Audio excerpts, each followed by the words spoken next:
My name is Kaelor, Agent K07 of the Silken Web. My mission? To save Gore and Earth, to go boldly to the places Vraxis and the Priest King's nest send me. This is not the Gore you remembers. This is the Gore that remembers you. Agents of the Silken Web.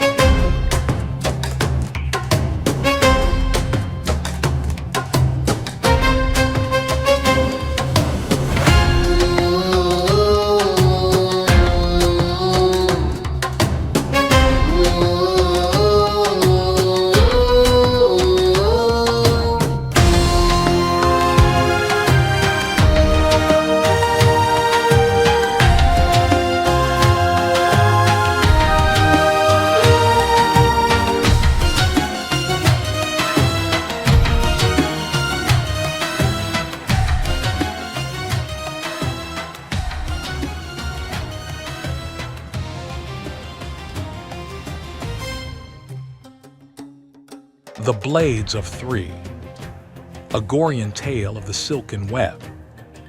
1. The Whisper from Ko-ro-ba. The nest of the Priest Kings thrummed deep within the shadowed heart of the Sirdar Mountains, a citadel hewn from the living rock where human feet had trodden for millennia, though few who entered ever left again. Its spiraling corridors were a labyrinth of crystalline splendor, walls of translucent quartz that shattered the golden light of 1,000 hidden lamps into a prismatic dance, a brilliance that seared the eye and stirred a trembling reverence in the soul of any mortal who beheld it. The air pulsed with a faint mechanical hum, the whisper of technologies forged in the eons when the Priest Kings had woven Gore from the raw chaos of the cosmos. Through the nest's crystalline corridors moved the moles. Their skin was pale as milk, untouched by the sun that never reached these depths, smooth and hairless from crown to sole. They wore tunics of semi-transparent purple, the color of the nest's service, their movements silent, their eyes downcast. They did not speak to the agents who passed them. They did not look up. They simply served as they had always served, as they would always serve until the Priest Kings had no further need of them. But there were other humans in the nest. Some had come seeking the Priest Kings, pilgrims, madmen, dreamers. Most became nest slaves, absorbed into the endless rhythm of service. A rare few proved themselves useful. A very rare few became agents of the Silken Web. Kaelor was one such. Sarakan was another. And now, kneeling in the main chamber of the agents, there was a third. Between them knelt a man who knew the nest all too well and wished he did not. Tarl Cabot had first come to the Sirdar years ago, in the days when he was young, trusting, foolish. He had walked these crystalline corridors as a guest of the Priest Kings, as an agent of their will, as a man who believed he could serve the golden sovereigns without losing himself. He had fought beside Misk, a Priest King who had become something like a friend. In those days, the nest still had its mother. She was over 2 million years old, the oldest living creature on Gore. She had ruled the Priest King since before humans were brought to this world, and she had liked Tarl Cabot. Then she died. Her death was sudden, unexpected. The nest war broke out immediately between Sarm, the firstborn, and Misk, the fifth-born. Sarm had been destroying female eggs for centuries, hoarding power, preventing the formation of a new nest. Tarl fought beside Misk. He bled for him, he helped him win. After the war, the nest was broken. The old mother was gone. No new mother had been born. Sarm's destruction of the female eggs had left the nest without a future. There was one egg left. One female egg hidden among the Wagon Peoples on the vast plains of Gore. Tarl was sent to retrieve it. He found it. He fought for it. He carried it across the plains, through dangers and enemies, back to the Sirdar. He delivered it to Misk, and the new nest mother was hatched. She was the first of her kind in centuries, the future of the Priest Kings, and she hated him. The irony was bitter. He had saved them. He had carried her egg across half of Gore. and now she wanted him dead. His auburn hair was tousled, his gray eyes blazed with a wariness that had not been there in those early days. His hands, calloused from the sword, steady in battle, rested on his thighs, but they were not still. They remembered the cold of the prison moon, the weight of chains, the slow dread of a cell carved into the orange-gray rock where the priest-king sent those who displeased them. He had been imprisoned there for his friendship with Zarendarger, Halbor, the Kurii general, the creature he had shared Paga with in the northern ice. The new mother had not forgiven him. She had tried to kill him, more than once. And now he was back, not willingly, not as a guest. He was here because Vraxes, master of the Silken Web, had called him, and because Vraxes had offered him protection. He was wary, weary, watching every shadow, but Ko-ro-ba needed him, and that was enough. Vraxes stood before them in the chamber's golden glow, a figure of alien majesty that made the air itself seem to thicken. His silver-gray carapace gleamed with faint etchings like runes carved by the hands of time itself. His 8 legs arched with a grace born of the wild swamps of his kin, their hardened tips clicking a relentless cadence upon the polished floor. His head, crowned with bristling hairs like silver spines, bore 8 eyes, black and multifaceted, glittering with an intelligence cold and profound as the Thassa's abyssal depths. When he spoke, his voice was a dry rasp that cut the air like a whip's lash. The web hath trembled once more, mortals. A thread spins anew from Ko-ro-ba, a shadow of Kurii steel weaving chaos beneath its green hills. Thy blades have cut deep through Tor and the prison moon, yet the foe's guile grows sharper, their steel bolder. A new task riseth. Before him knelt Kaelor, Agent K-07.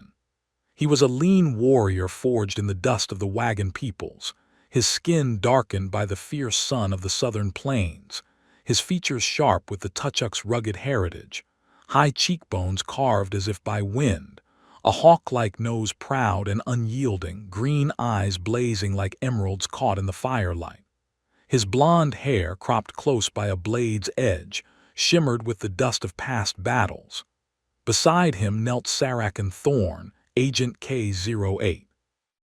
He was a broad-shouldered slaver birthed in the fetid alleys of Port Kar, his frame muscled from years wielding whip and chain, a tower of strength clad in the scars of his trade. His black hair was braided with tarn feathers that fell past his shoulders like a warrior's banner. A thin scar slashed his left cheek like a jagged bolt of lightning etched by a blade's kiss. His blue eyes were cold and fathomless as the Thassa's depths. Between them knelt Tarl Cabot, his gray eyes fixed on Vraxes, his jaw tight, his hands steady despite the memories that clawed at him. "You know this place, Tarl Cabot," Vraxes said. "You have walked these halls before. You have served the nest and been cast out from it." Tarl's jaw tightened. "I remember." "The mother remembers you too. She has not forgotten your friendship with the Kurii. She does not forgive. She does not forget." "I know." Tarl's voice was flat. "I spent years on the prison moon learning that lesson." Vraxes's mandibles quivered. "You are here now because I have called you, because I need your blade, because the web requires a thread that only you can cut." His 8 eyes glittered. "The mother has agreed to this mission. She does not trust you. She does not like you, but she needs you. For now." "For now," Tarl repeated, "and after." Vraxes's mandibles clicked softly. "After you return to the surface, to Ko-ro-ba, to the world you know, you do not stay in the nest. You are not welcome here, but while you are here, you are under my protection." Tarl met the spider's gaze. "And Misk, does he still live?" Vraxes was silent for a moment. "Misk lives. He does not hold your friendship with the Kurii against you. He is, not like the mother." Another pause. "He asked me to tell you that he remembers." Tarl felt something shift in his chest, not relief, not quite hope, but something close. "Thank you." Kaelor glanced at Sarakan, a thin smile playing on his lips. The slaver's hands trembled like a maiden's at her first auction. Sarakan's eyes narrowed, but his voice remained cold, amused. "I tremble only at the thought of the Tuchuk's aim with a bow. Last I heard, your people shoot at Bosk and sometimes hit them. Sometimes." Kaelor's smile widened. "The last time I saw a port car slaver fight, he was running from a tavern wench with a broken bottle." "She was Kurii," Sarakan said flatly. "Disguised, and she had friends." "Of course she did." Kaelor turned to Tarl. "You see, Cabot, this is the quality of our ally. He claims he can whip a Kurii, but a woman with a bottle sends him fleeing." Sarakan's whip twitched in his hand, but his voice remained calm. "The woman was 8 feet tall and had claws. The bottle was the only weapon I could reach." He paused. "I still have the scar." Tarl looked between them, uncertain whether to laugh or prepare for bloodshed, but something in him eased. "You two have worked together before." "Too many times," Kaelor said. "Not enough times," Sarakan said. They exchanged glances, not hostile, not warm. The look of men who had learned to trust each other's steel if not each other's tongues. The banter faded into a comfortable silence, the kind that settles between men who have learned not to need words. Kaelor leaned against a crystal pillar, his green eyes fixed on the distant glow of the sensory orbs being prepared. Sarakan stood beside him, his whip coiled, his gaze distant, as if he were looking at something far beyond the nest's golden walls. Tarl watched them. "You two have history beyond the missions Vraxes gives you." Kaelor's smile was thin. "We have history beyond what any scribe would record." Sarakan's laugh was low, cold. "The Tuchuk speaks of the slaver of Tyria, the one who thought he could take women from the Wagon Peoples."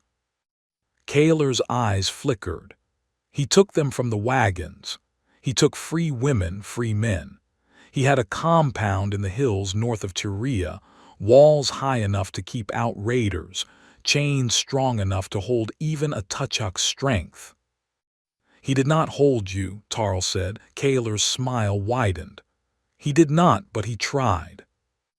Sarakan's voice was soft, almost gentle. "We were not agents then.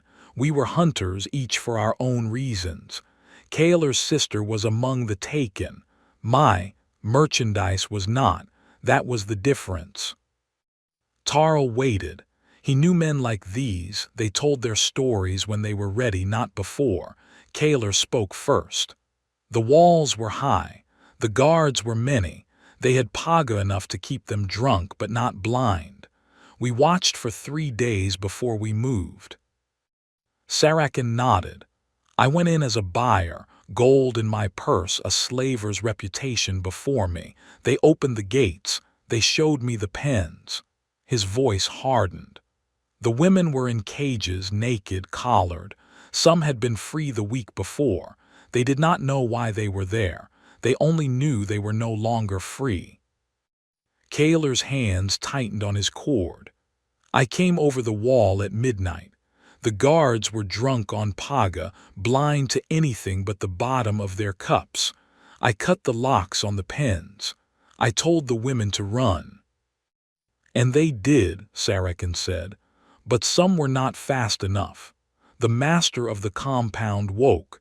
He had his guards, his steel, his arrogance. He thought one man could not stop him." Tarl looked between them. He was wrong. Kaelor's smile was cold. "He was wrong. I held the gate while the women fled. Sarakan held the master." Sarakan's hand went to the scar on his cheek. "He gave me this. A knife, quick and sharp. I gave him his life. I let him run into the desert with nothing but his skin and the shame of a man who had lost everything." Kaelor's laugh was short. He did not run far. The women he had taken, the free men he had chained, they found him in the hills 3 days later. He was not alive when they left him. Sarakan shrugged. I did not ask what they did. I did not need to know. I only needed to know that he would never do it again. Kaelor looked at Tarl. The women went back to their wagons. Some went to cities, to families they had not seen in years. One came back to me. His voice softened. She is free now. She chose to stay with the Wagon Peoples. She did not choose to be my slave. That was the point. Tarl understood. You did not take her. I could have. I was free. She was not. But I had seen her fight, seen her run, seen her claw at the bars of her cage when she thought no one was watching. She was not meant to be a slave. She was meant to be free. Sarakan's smile was thin. The Tuchuk has a poet's heart. Do not let him tell you otherwise. Kaelor's laugh was genuine. The slaver has a conscience. Do not let him tell you he does not.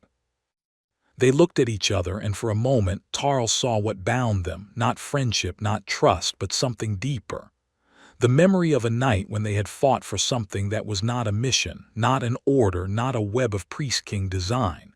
They had fought for women they did not know, for freedom they did not need, for a cause they chose. Tarl nodded slowly. That is why Vraxes chose you, both of you. Kaelor raised an eyebrow. Is it? You do not fight because you are told. You fight because you choose to. The web needs threads that do not break when the wind shifts. Sarakan studied him. And you, Tarl Cabot, why did you fight for the Wagon Peoples, for the egg, for the priest-kings who cast you out? Tarl was silent for a long moment. Because I did not know what else to do. Because the world was larger than I knew and I had to see it. Because there were people who needed help and I was there.